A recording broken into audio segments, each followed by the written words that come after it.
Hey everyone! Welcome back to the Uno Amalgam series, the series where I actually have to make a game now because it is Phase 2, baby! Last episode I finally finished combining 886 Uno versions into one stupid mess, and you're not gonna believe this part, but the current amalgam is big. I guess when you combine 886 card games, there tend to be a lot of cards. If only this could have been foreseen. While 1,242 total cards is not unheard of in the world of tabletop gaming, I do still want to achieve my goal of making the game $100 or less once it's finally done. And anything helps at this point, honestly. This episode is going to be all about reducing the card count to be a little more manageable and the ways I went about doing it. However, before I get into the juicy game development side of developing this game, I gotta do some clarifying. It's clarification time. You didn't think I'd stop doing this, did you? The last video in this series performed better than usual and attracted some new viewers. Welcome to the madness, everyone. Due to this, though, I got some questions that are a bit more general that I thought I would address. One question that was quite common is how will the game work for physically disabled individuals if there are mechanics that require people to move in certain ways? There were also some people that seemed to be a little distraught at Uno Junior Move's inclusion, since this is likely the first time those viewers saw a physical movement mechanic. And some people went a step further and recommended I remove Uno Junior Move from the amalgam because it's the only Uno version that makes Chemicards physically inaccessible. It's this statement that clued me in that maybe some people haven't been here for the whole series because, fun fact, there are at least 20 different mechanics from several Uno versions that involve physical movement that are already included in the amalgam, and Uno Junior Move is only one of them. So Uno Junior Move isn't to blame here. I also don't blame people for not knowing about those other mechanics, considering how long this series has been. It just kind of caught me off guard to only now be hearing people bring this topic up. Full transparency, I will not be removing mechanics from the game unless I absolutely have to. Will I alter mechanics slightly if I believe it will help the final game? Yes. But I wouldn't do something as drastic as removing movement from movement-based mechanics, because that would defeat the point of them existing, as well as the entire point of this project. Movement mechanics are an entire genre of mechanic, and it wouldn't be right to leave them out of the amalgam, but that's just my opinion. To put it bluntly, in its base form, Chemicards' full gameplay will not be accessible to physically disabled individuals, nor is it designed to be. That's not me discriminating against physically disabled people, that's just the nature of the game. Like, Twister was not designed for people who use wheelchairs, but that's not because the people who made Twister hate people who use wheelchairs, it's because that's just the kind of game Twister is, and the type of game it was designed to be. These aren't even my mechanics, so if you want to be mad, you should get mad at Mattel. I'm the combining guy, not the creating guy when it comes to Uno. All of that being said, there are two main ways that you can go about handling this situation if you or one of your players is physically disabled.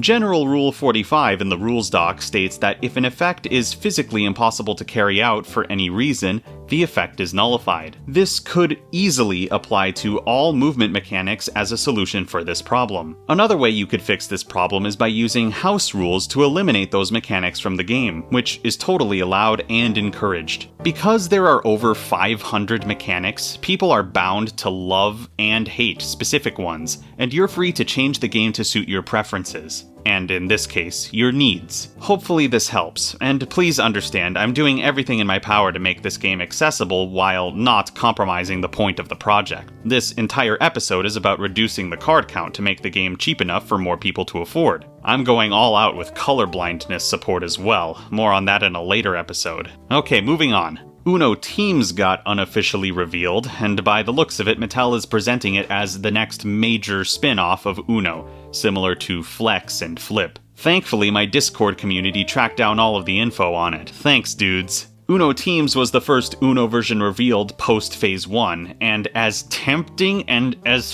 fun as it looks, I simply cannot add it right now. I'm sorry. Maybe later. That goes for any other Uno versions Mattel releases during Phase 2 as well. A little bit more about Phase 2 in general before I move on. As I said, this phase is a lot more game development focused, and it is at this point I actually gotta start using my brain, instead of mindlessly copy-pasting rules from one list to another. And like most others, I too struggle to use my brain, so this will be a little more challenging conceptually. My goal with Chemicards is to be a representation of every Uno version I've covered in this series so far, and not directly removing any unique mechanics, no matter how small that uniqueness is. But at the same time, almost everything is subject to change. The artwork and the game's keywords will be changed, obviously, but some mechanics will be altered slightly, and a lot of balancing will occur when it comes to the characters and companions especially. What really matters is their representation, but I'm trying to stay faithful to the originals. Compromises will have to be made,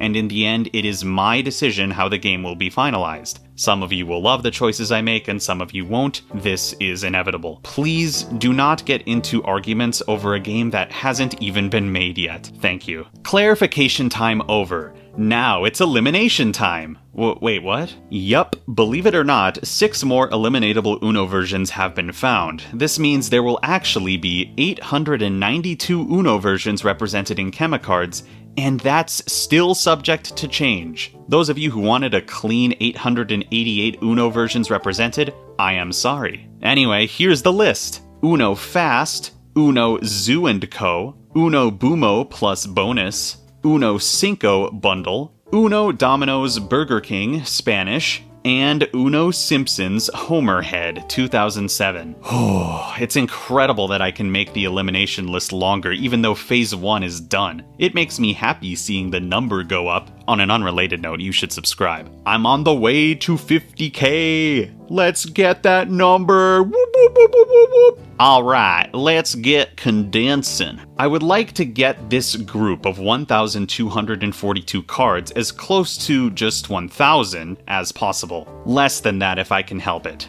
Is it possible? I don't know exactly, but like I said, anything helps. I know of one thing I can do right off the bat to take a huge chunk off of that number. Mattel hates him. This goober can remove 85 whole cards from Chemicards with this one simple trick. Click here to learn more. Don't click on strange links, no matter how much you want Spamton G Spamton to be real. Anyway, I can actually remove 85 cards from the game right now. Watch this. The Danger deck is now double-sided. Yeah, that's it. The full Danger deck from Uno Ultimate has 170-ish cards in it currently, and that's assuming there are no duplicate effects that I can remove from it later. By making the cards double-sided, like the main draw pile is, that number is cut in half, which saves us about 85 cards.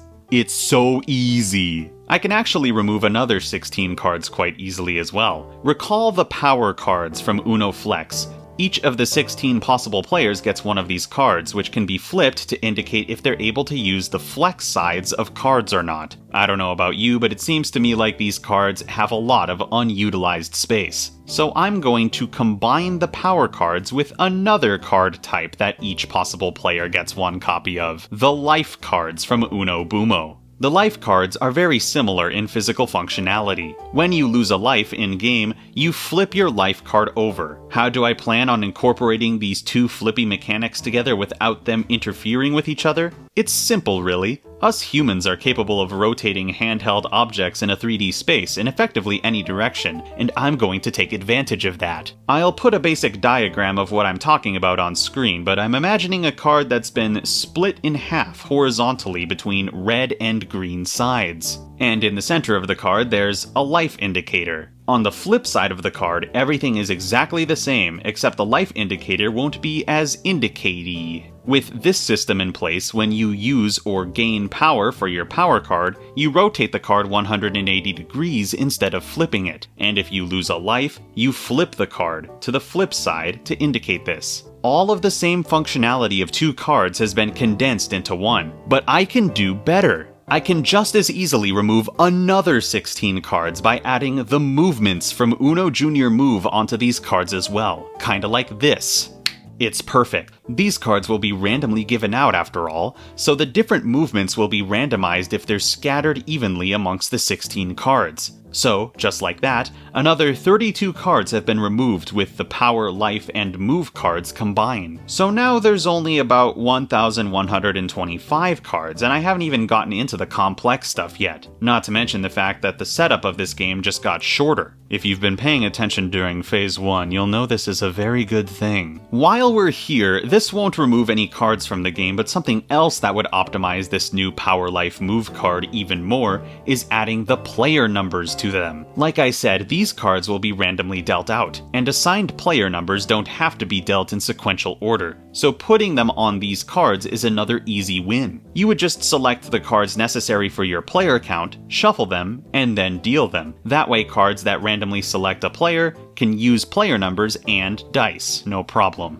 There's almost definitely more ways to condense the cards that aren't present in the main draw pile, so if any of you longtime viewers have any ideas on how to do that, feel free to let me know in the comments. I've just been sitting on a few of these for so long, so I needed to talk about them. Anyways, that was the non-complex stuff, so allow me to get to the complex stuff now. When it comes to condensing cards present in the main draw pile of Chemicards, before I can ask how, I must ask, what? As in, what card types actually need condensing? So, I decided to engage with one of the many things I'm not good at, otherwise known as math. Thankfully, the math is very easy to understand. I decided to break down base Uno into 3 different card types: number cards, non-number action cards, and wild cards. Base Uno has 76 number cards, 24 non-number action cards, and 12 wild cards if you include custom wilds, which I will be doing. There are 112 cards total. This means 68% of the cards are number cards,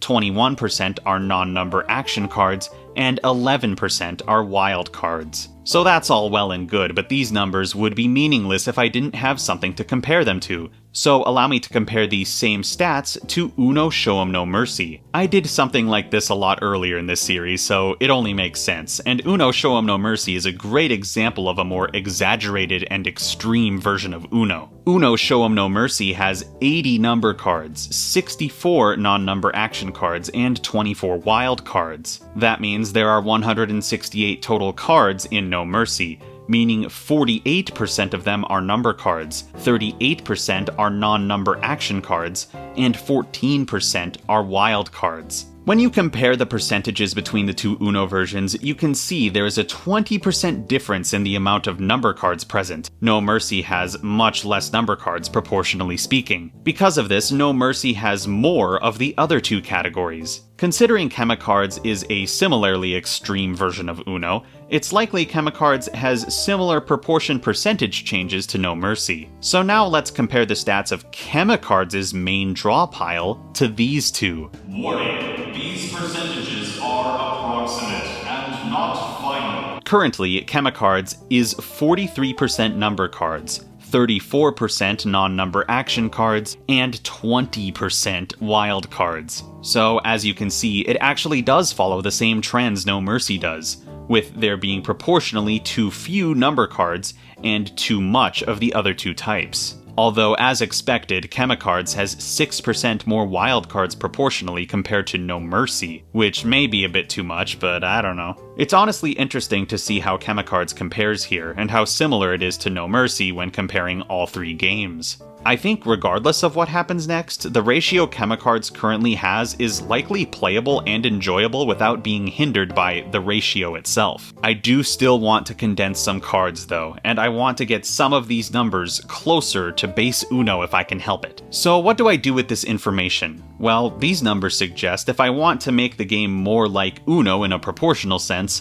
I need to condense the amount of non-number action cards and wild cards. I can't just add more numbers because at this point there are no numbers to add, and I'm not trying to make the game more expensive. As the history of this series shows, adding more numbers and colors is the quickest way to add too many cards to the game. I'm trying to avoid that in Phase 2. So now the real question becomes, how will I condense non-number action cards and wild cards without directly removing their effects? This is a question that could have infinite answers, but I only get to choose one, so it's kinda difficult. I would like to start by addressing the wild card condensing, because I think it's easier to understand. So, y'all remember flex cards, right? From Uno Flex? If you don't know what I'm talking about, just go watch the Triple S Games video on Uno Flex like a normal person. I talked about the power cards from Uno Flex earlier, and they're the cards that allow you to play flex cards. Just as a reminder, flex cards make up 50% of the entire deck. Whenever you use your power card to play a flex card, the attributes of that card change to fit the card's flex side as you play it, for the most part. Also, for the most part, this just changes the color of the card. You can have a red card that flexes into a green card, but it would keep the same number while doing so. Flexing is a useful tool. Something very strange happens when you flex an action card though. For example, when you flex a reverse card, it becomes a reverse and skip. Suddenly that card does two things instead of just one. If you flex a skip, it becomes a skip everyone, which is about as direct of an upgrade as you can get. When you flex cards with effects, the effects become more powerful, and the same can be said with wild effects.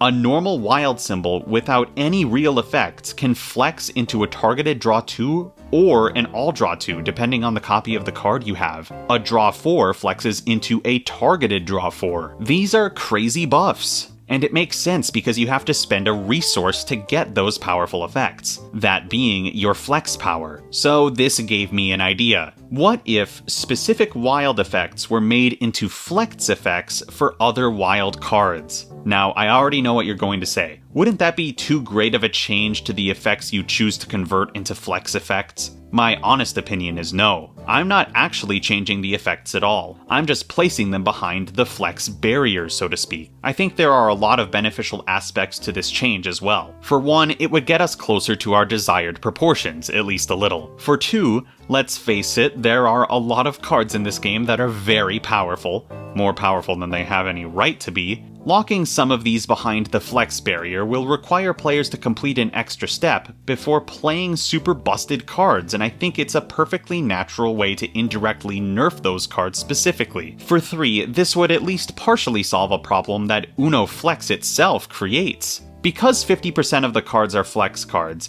if I didn't make this change, 50% of the wild cards would have a targeted draw 2, an all draw 2, or a targeted draw 4 on their flex sides. Trust me, that is far too many draw effects, even for Chemicards. For 4, there's a nice logic to the idea of using your power card to upgrade specific effects into more powerful versions of themselves. Because there have been so many similar effects added over the course of Phase 1, there are plentiful effects that have more powerful or less powerful counterparts. For 5, this would prevent oversaturation of specific effect types. There are some effect types that are way more common than others, and decreasing the amount of card faces these common types are present on will result in a less repetitive gameplay experience. This is a good thing. Here's a basic example of how combining effects using flex sides could work. The primary effect on the card could be something like the wild draw color symbol. When you play this card, choose a color. The next player must then draw cards until they draw a card of the selected color. It's a strong effect on its own, but if you were to flex this card, perhaps this symbol could transform into something like the Wild Dead Men Tell No Tales card, one of the most powerful cards in the game. When you play this card, choose a color. Starting with the next player in the turn order, all players must draw cards until they draw a card of the chosen color. It fits quite well, huh? The Dead Men Tell No Tales card is a direct upgrade of the Wild Draw color, so it would make sense that you have to spend your power to play the stronger effect. There's also another added benefit of combining similar effects in this way, and that's text space efficiency. The bulk of the card would describe the original effect, while the flex portion would only describe the differences between the flex and non-flex effects. It solves so many problems. Anyways, this whole explanation leads me to one of the reasons this video took so long to make. If I was going to do this, I would need to categorize all 504 unique mechanics so I would know which ones would potentially be compatible with each other. So, yeah, I did that. It took me a little while. It would be a crime if I didn't share my findings, so allow me to list off the categories that every mechanic in the game can fit into. Attack effects, physical movement effects, dare effects, draw effects, draw until effects, center card effects, discard effects, card swapping effects, card flipping effects, skip effects, multi-outcome dice effects, card revealing effects, warlike effects, verbal effects, passive discard pile effects, reset effects, effect-dependent effects, place in front of you effects, match aid effects, friendly effects, useless effects, discard limiter effects, defense effects, custom effects, visual aid effects, minigame effects, detrimental effects, food effects, ultimate effects, duplication effects, point effects, and other. Wow, that's 32 categories of effects. That means that the average category has about 16 different effects in it. For those of you wondering, the category with the most effects, quite predictably, was the draw category with 70 effects, followed closely by defense effects with 61. I meant what I said, this game does not need an oversaturation of draw effects. So with all of this organized information, how many physical cards will I be able to condense using this combining method? The answer is yet to be determined because I'm still working on it. In fact, this is something I'll be working on for most of Phase 2, as I actually make the physical cards. I'm not going to just pair up effects willy-nilly. I'll only do it if it makes sense. In the end, this method of condensing may not even condense that many cards, but that's okay. I think people will assume this game has a few too many wild cards regardless of how many are actually in the final game. It's just something to expect out of a project like this. Not to mention, even if the wild ratio is slightly higher than that of Uno No Mercy, it isn't game-breaking. It isn't even necessarily bad. It simply is. So this is something I'll chip away at over time. Moving on to non-number action cards. How do I plan to condense those? Well, there are two main ways. I could do something similar to what I did with the wild cards, but considering there are far less non-wild effects than wild effects, making good flex pairs would be a lot more rare and may not happen at all. Every time this would occur though, I'd likely be removing 5 physical cards from the game, so even a few combos would be beneficial. There is another way, and it's a change that would be very easy for me to make. One of the most common suggestions I got in the comments throughout the entirety of Phase 1 is moving some of the symbols to the new number cards. People have said that there are too many numbers that have nothing interesting about them and things similar to that. Regardless of how I condense non-number action cards, I think the best way to resolve this issue is to spread out the modifiers before the symbols are considered. Almost every modifier has nothing to do with the number they were originally placed on, so those could be spread out evenly amongst a bunch of the new numbers. This also has the potential to eliminate the need for 16 modifier reference cards, which I talked about earlier in this series. If there aren't 3 or more modifiers stacked on top of some cards, then it's possible their effect descriptions could fit on the cards alongside whatever symbols that card may have. So yeah, regardless of what is done with the non-number action symbols, modifiers can totally fill some of that dead space on the new numbers. But this is the big idea. What if sets of non-number action symbols were combined with sets of number cards that lack symbols? For example, there are currently 5 cards, or 10 total card faces, of 62 number cards in the game. There are also 5 cards, or 10 total card faces, of skip everyone cards. So what if these two card types were combined, so that every colored 62 number card had the skip everyone symbol on it, rather than there being no symbol? Obviously this is a pretty random example, but what if the cards were condensed in this way? With each symbol set that was added to a number set, once again, about 5 physical cards could be removed and money could be saved. This would also help with filling the dead space on the new number cards that so many people brought up. Admittedly, this would kind of make the ratios of number cards and non-number action cards worthless if they were blended too much though. These statistics wouldn't be quite as viable in decision-making at that point. This also has the chance to alter the gameplay of Chemicards quite dramatically. Consider the following. Let's say I moved nearly every colored symbol set onto nearly every new number set. meaning there would be nearly no action cards that aren't also number cards. What would that do to the game? Perhaps one of the most obvious differences is just how many physical cards could be condensed. This change would have the potential to remove about 300 physical cards from the game by itself. This would put the game well below 1,000 cards, even if I didn't do any of the other condensing I already did in this video. The game would also be a lot cheaper because of this. If this condensing method was used, almost every card in the game would do something special. Almost every card would be completely unique and interesting. The play experience in general would be very different from Uno. Players would feel a lot more powerful. But what are the side effects of a change as dramatic as this? It would certainly make certain cards far more powerful and other cards far less powerful. But there's nothing inherently wrong with that. All of these mechanics are getting taken out of their natural environment for Chemicards anyway, so it makes sense some of these cards would be valued differently here. If there did end up being absolutely no number cards without symbols, though, this could potentially break a select few mechanics. Perhaps this condensing method should only be used in moderation, and perhaps some cards should genuinely do nothing. There are a lot of different ways to go about condensing this game. Here is my plan going forward for condensing non-number action cards. I think the best way to go about this would be to use a combination of the two condensing methods I previously described. The amount of flex pairs that could be made likely isn't that much, so I'll utilize that when I can. Otherwise, I think a few select sets of colored symbols can be placed on a few sets of number cards. Most likely they'll be placed on higher value number cards for point-based reasons. But not nearly all of the new numbers will get symbols slapped on them, and that void can easily be filled in by modifiers. There are also a few sets of colored action symbols I don't think belong on sets of number cards at all due to their relative importance, things like the flip cards and whatnot. They deserve their own card face, gosh darn it.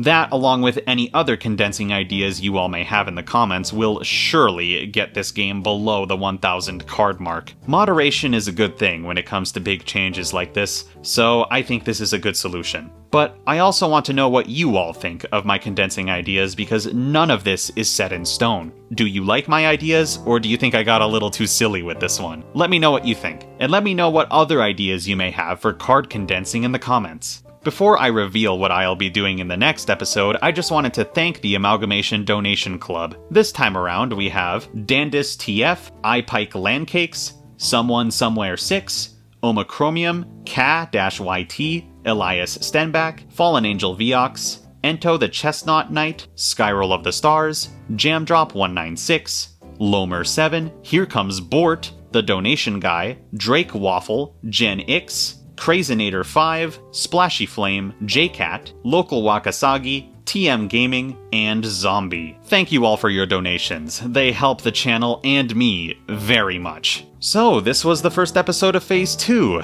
A bit different, huh? Feels weird not talking about 10 or more Uno versions in a video, but it is a breath of fresh air, at least on my end. If this episode's style wasn't your cup of tea, don't worry. Essentially, every episode of Phase 2 will be different from the last. Next episode is a perfect example. I'm going to be talking about card design and the different things that need to be incorporated into the artwork of cards from the main draw pile. I'll likely be providing some sneak peeks of actual card art in the next episode as well, so you won't want to miss that. I hope you enjoyed this more game design oriented episode. Welcome to Phase 2, everyone. Unfortunately, it is now time to end the video. Subscribe if you want to see the development of this game progress towards completion. Like the video if you in fact liked the video, and I'll talk more about Uno in the near future.